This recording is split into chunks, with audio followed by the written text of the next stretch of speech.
샬롬 할렐루야. 욥기 10장 13에서 22절입니다. 13절에서 22절입니다. 그러한데 주께서 이것들을 마음에 품으셨나이다.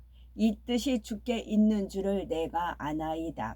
내가 범죄하면 주께서 나를 죄인으로 인정하시고 내 죄악을 사하지 아니하시나이다. 내가 악하면 화가 있을 것이오며 내가 의로울지라도 머리를 들지 못하는 것은 내 속에 부끄러움이 가득하고 내 환난을 내 눈이 보기 때문이니이다. 내가 머리를 높이 들면 주께서 젊은 사자처럼 나를 사냥하시며 내게 주의 놀라움을 다시 나타내시나이다. 주께서 자주자주 증거하는 자를 바꾸어 나를 치시며 나를 향하여 진노를 더하시니 군대가 번갈아서 치는 것 같으니이다. 주께서 나를 태에서 나오게 하셨으면 어찌함이니까. 그렇지 아니하셨더라면 내가 기운이 끊어져 아무 눈에도 보이지 아니하였을 것이라. 없어도 있어도 없는 것 같이 되어서 태에서 바로 무덤으로 옮겨졌으리이다. 내 날은 적지 아니하니까 그런즉 그치시고 나를 버려 두사 잠시나마 평안하게 하시되 내가 돌아오지 못할 땅 곧 어둡고 죽음의 그늘진 땅으로 가기 전에 그리하옵소서. 땅은 어두워서 흑암 같고 죽음의 그늘이 져서 아무 구별이 없고 광명도 흑암 같으니이다.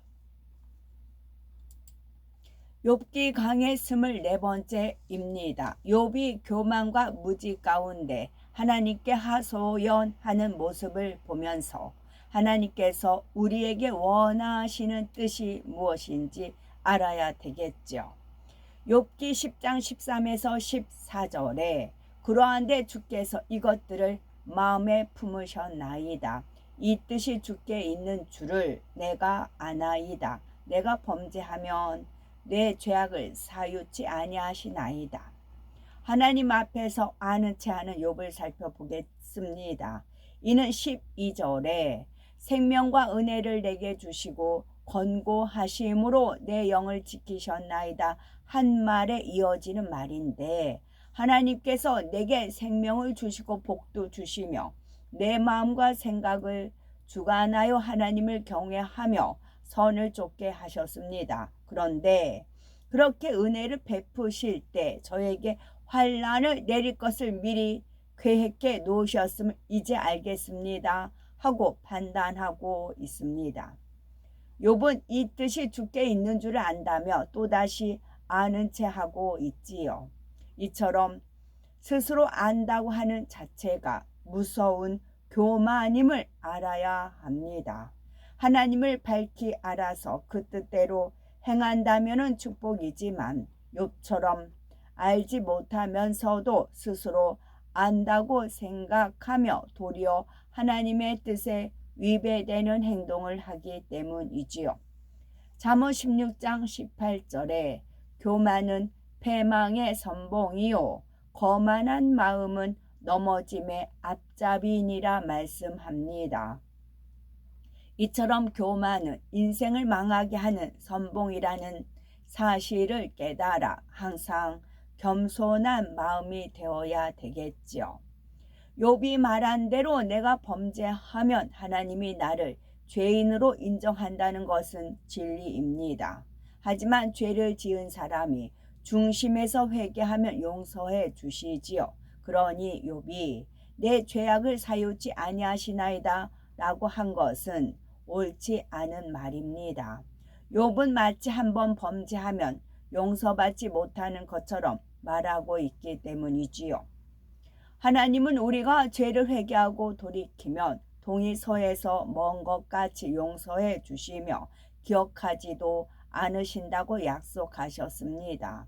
또한 오라 우리가 서로 변론하자 너희 죄가 주홍 같을지라도 눈과 같이 희어질 것이요 진홍같이 붉을지라도 양털같이 되리라 라고 말씀하시었지요. 이처럼 우리 하나님은 한없는 긍휼과 용서를 베푸시는 사랑의 하나님이십니다. 단 반드시 우리가 죄에서 돌이켜 빛 가운데 행할 때 주님의 보혈로 재씻음 받는다는 사실을 명심해야지요. 내가 악하면 화가 있을 것이오며 내가 의로울지라도 머리를 들지 못하올 것은 내 속에 부끄러움이 가득하고 내 환난을 목도함이니이다. 욥기 10장 15절. 여기서 내가 악하면 화가 있을 것이라고 했는데 이는 당연한 말이지요. 성경을 보면 온 백성을 우상 숭배에 빠지게 만든 북이스라엘의 아합 왕, 선한 다윗을 시기하여 끊임없이 쫓아다니며 죽이려고 했던 사울 왕, 스승인 예수님을 은산 30에 팔아넘긴 가룟 유다 등 악한 사람의 결말은 하나같이 비참했습니다. 혹 악한 사람이 잠시 흥하는 것처럼 보일 때도 있지만 결국은 하나님의 공의의 법대로 심판을 받게 됩니다. 욥은 자신이 생각하기에 의롭고 선한 사람이고 시험이 오기 전까지는 많은 사람들로부터 존경받는 지도자로서 부와 명예를 누렸습니다. 그런데 한순간에 모든 것을 잃고 심한 악창으로 고통받고 있는데 친구들조차 욥을 정죄하며 멸시천대하는 현실이 심히도 부끄럽다는 것입니다. 세상 사람들 중에도 사업에 성공하여 떵떵거리며 살아가던 사람이 하루아침에 망하고 병까지 들면 얼마나 부끄러워합니까? 그러나 하나님을 믿는 성도라면 비록 이런 상황 속에 처해 있을지라도 그가 하나님 앞에 떳떳하다면 사람에게도 부끄러울 것이 없습니다. 계명을 지키는 사람은 하나님 앞에 담대하게 구하여 응답받을 수가 있는 것이지요.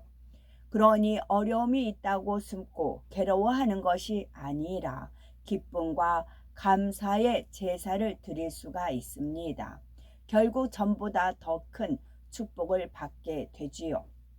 욥기 10장 16에서 17절에 내가 머리를 높이 들면 주께서 사자처럼 나를 사냥하시며 내게 주의 기이한 능력을 다시 나타내시나이다. 주께서 자주자주 증거하는 자를 갈마들여 군대가 갈마들여 치는 것 같으니이다. 사자처럼 무자비한 사람이라고 원망하는 욥이 나옵니다. 내가 머리를 높이 든다는 것은 영적으로는 교만을 의미하지요. 물론 여기서 욥이 자신을 교만하다는 의미로 말하는 것은 아닙니다. 자신이 좀 아는 체하고 옳다고 주장하고 따지면 하나님께서 자신이 좀 아는 체하고 옳다고 주장하고 따지면 하나님께서 사자처럼 자신을 사냥하신다는 의미로 말한 것이지요. 욥은 어이없게도 하나님을 사나운 사자에 비유하고 있습니다. 마치 사자가 굶주릴 때 먹이를 사냥하는 것처럼 하나님께서는 의롭게 살아온 자신을 무자비하게 움키고 괴롭게 하신다는 것이지요. 또 주께서 기이한 능력을 다시 나타내신다 했는데 욥이 옳다고 따지며 하나님을 대적할 때마다 하나님의 기이한 능력으로 고통을 더하신다는 것입니다. 마치 사자에게 사냥당하는 것처럼 온몸에 악창으로 심한 피고름이 나오고 몸이 더욱 고통스러워지더라는 것입니다. 만일 시험 환난이 왔다면 회개거리를 찾아야 하는데 그렇지 않고 합당치 않은 말을 쏟아내며 악을 바랄수록 더욱 공고해집니다. 예를 들어서 하나님께서는 원수도 사랑하라 말씀하셨는데 더구나 원수도 아닌 사람을 믿음의 형제를 미워하고 서로 다툰다면 내 안에 성령께서 탄식하시니 공고해질 수밖에 없습니다. 잠언 16장 7절에 사람의 행위가 여호와를 기쁘시게 하면 그 사람의 원수라도 그로 더불어 화목하게 하시느니라 하셨으니 설령 애매히 괴롭히고 힘들게 하는 사람이 있다 해도 선으로 이길 수 있어야 합니다. 우리가 온전히 하나님의 뜻을 쫓을 때 하나님께서는 역사하시고 원수 마귀가 물러간다는 사실을 명심해야 되겠죠. 욥은 능력이 하나님 앞에 두려움과 떨림 가운데서도 여전히 원망하고 있습니다. 오늘날도 진리를 모르는 사람들은 두려움 없이 하나님을 대적하지요. 환난이 왔을 때 낙심하고 원망하는 것이 아니라 기도하고 감사하면 하나님께서는 우리를 모든 어려움에서 건져내시고 구원해 주신다 말씀하셨습니다. 우리가 이러한 말씀에 순종하여 하나님의 뜻을 쫓으면 하나님께서 역사해 주심으로 얽히고 설킨 문제가 해결될 수가 있습니다. 그러나 오히려 하나님을 오해하고 원망한다면 하나님께서 도와주실 수가 없습니다. 반대로 선으로 하나님을 기쁘시게 한다면 하나님께서는 그 기쁨을 이기지 못하시고 마음껏 축복해 주시는 분이시지요. 주께서 자주자주 증거하는 자란 하나님이 부리시는 사자를 의미합니다. 또한 갈마들다 라는 말은 서로 번갈아 들다 라는 뜻이지요. 즉 하나님께서 부리는 사자들을 번갈아 보내어 자신을 치고 계시다는 것입니다. 마치 잘 훈련된 군대가 번갈아 공격해 오는 것처럼 욥이라는 목표물을 향해 무섭게 진노를 퍼붓고 계시다는 말이죠. 욥기 10장 18에서 19절에 주께서 나를 태에서 나오게 하셨음을 어찌 미니까 그렇지 아니하였더라면 내가 기운이 끊어져 아무 눈에도 보이지 아니하였을 것이라. 욥은 하나님께서 자신을 태에서 나오게 하셨다고 오해하고 있습니다. 하나님께서는 섭리 가운데 인간에게 생명을 잉태할 수 있는 근본의 씨를 주셨지만 자식을 낳지 않고는 부모의 의지에 달린 것입니다. 하나님께서 태중에서 누구는 살고 누구는 죽도록 일일이 간섭하지는 않으시지요. 하나님은 인생의 모든 생사 화복을 영계의 법칙 안에서 주관하시는 분이십니다. 그런데 결혼이나 사업, 가정 문제 등 매사의 일이 잘못되면 하나님을 원망하는 경우가 있습니다. 자신의 허물로 인해서 연단받고 있는데 하나님이 나를 치셨다라고 말하는 경우도 있지요. 우리는 어떤 문제가 생긴다면 반드시 말씀 안에서 그 원인을 찾아야 합니다. 신명기 28장을 보면 하나님의 말씀을 삼가 듣고 그 모든 명령을 지켜 행하면 세계 모든 민족 위에 뛰어나게 하시고 모든 복이 임하게 하신다고 했습니다. 반대로 하나님의 말씀에 순종하지 않고 그 모든 명령과 규례를 지켜 행하지 아니하면 저주가 임하게 된다고 하시었지요. 그러니 만일 어떤 재앙이나 저주가 임했다면 내 자신의 잘못으로 인해서 사단의 송사를 받아 자초한 결과임을 알아야 합니다. 이때 하나님 앞에 무엇이 담이 되었는지 기도하면서 찾아서 회개해야 문제가 해결되는 것입니다.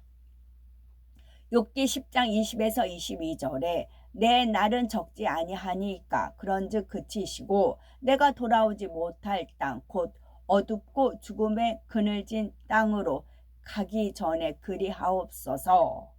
내세에 대해서 알지 못하는 욥의 하소연이지요. 욥은 하나님, 나는 나이도 많고 죽을 날이 멀지 않았으니 제발 이 땅에 살아가는 잠시 동안 행복하게 살게 해 주세요. 내가 죽어서 가게 될 땅은 어둡고 침침하며 소망이 없는 곳이니 그곳에 들어가기 전에 나 좀 고통받지 않고 살다가 죽게 해 주세요. 나를 좀 내버려 두세요. 이렇게 하소연하고 있습니다. 욥은 마치 내세에 대해서 잘 알고 있는 것처럼 말하지만 실상은 사후의 세계에 대해서 모르니 지옥에 대한 두려움도 없었던 것입니다. 더구나 하늘나라에 대한 소망이란 조금도 없었지요. 만일 욥이 말하는 것처럼 천국도 지옥도 없고 그저 사람이 죽으면 무로 돌아간다면 대부분의 사람들은 죄를 지며 세상과 짝하며 살아갈 것입니다. 그리고 만일 그리스도 안에서 우리의 바라는 것이 다만 이 생뿐이면 모든 사람 가운데 우리가 더욱 불쌍한 자라고 말씀한 대로 하나님을 믿는 사람들이 가장 불쌍한 사람이 될 것입니다. 그러니 우리는 천국과 지옥이 있음을 알며 항상 기뻐하고 범사에 감사하는 것이 하나님의 뜻임을 압니다. 또 천국이 얼마나 아름답고 영화로운지 반대로 지옥은 얼마나 참혹하고 비참한지도 잘 알고 있습니다.